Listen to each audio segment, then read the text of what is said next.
পাশের বিল্ডিং এ যেতে শুরু করেছিস? ওখানে গার্লফ্রেন্ড করছিস? কি রে, মেয়ে বন্ধু হয়েছে? মেয়েটা যাতে পাশের বিল্ডিং এই বাচ্চা দেয়, আর তোর মার পিঠে উঠবি না। গার্লফ্রেন্ড হয়েছে?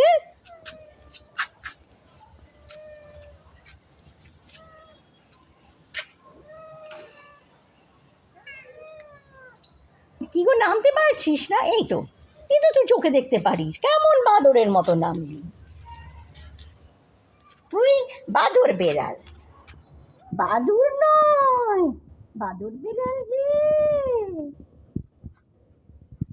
হ্যাঁ, মা ঢাকা মামা বয়তো বটে,